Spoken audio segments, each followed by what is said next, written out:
Alrighty. Hello, I'm Santiago. Nice to see you again.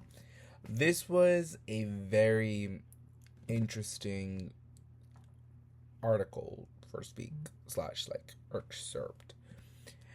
To me, it was kind of how all those people got to Chicago and like the struggles they had with it.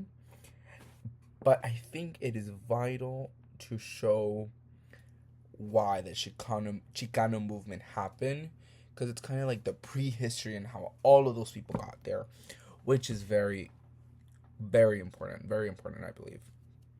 No, it is very important. And essentially, it's really cruel on how they got there. And it's like these things called scabbers, like when people go on strike and these are the people that take the jobs. Essentially, these are the people, but they're doing it because they believe it's a better life. I believe they don't know what they're doing is wrong. They're just like, okay, it's a job and I need it to survive. I mean, that's what they promised me, so it makes sense. It was in that retrospect. So, okay. So it's like their experience, like the Mexicans' experience in Chicago from like World War One to World War Two. Kind of like that timeline. So like what 1912 to like the 1940s, I believe.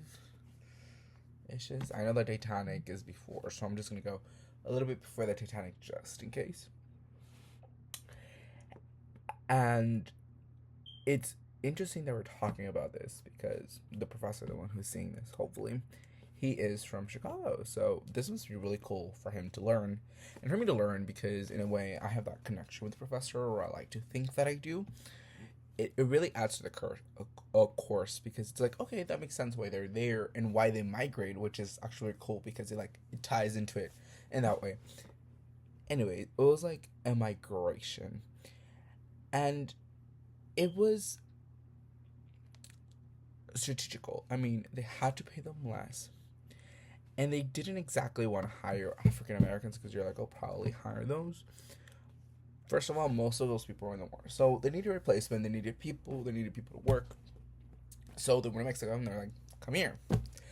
And I don't know if they were legalized. I would want to search more about that up on my own time. But it's like there were. I have notes here. These labor agents were known as enganchistas. So, like, they would engage them. I'm guessing that's where it comes from. They would engage them and bring them. So, and that's how they got here. And, they were known, the people that got them, they were, like, track laborers. Like, they were, like, that's what they did. And they were, like, treated horribly. And they're like treated bad, and these people want like their actual food, and they're like not wanting their food or whatnot. Like it's it's interesting because it's like they saw them. The only reason they brought him is because they were like easy to control or whatever. Maybe because they don't know the language. And look, they needed to pay them less than the whites,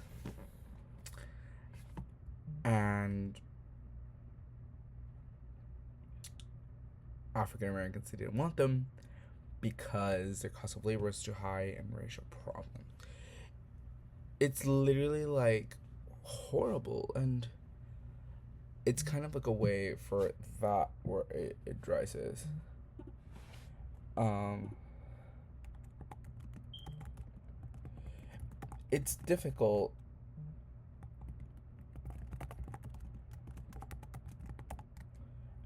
because it's just wrong. It's morally, ethically wrong. Like there's not like enough anger for me to express this. It's like it's just wrong. Like they bring them here and then they don't want them. And they like reject them and then they try to get better, and like they do the scabbing. I think that is what's called. The term might be wrong.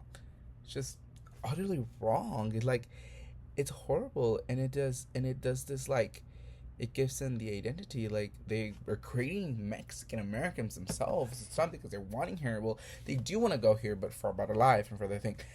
And it's also like a way where the Mexican American dream is, or we're not, the American dream is born. Anyways, thank you for watching. I'm very passionate about these. They're very mad, and I feel like I don't have enough time to discuss about it, but thank you.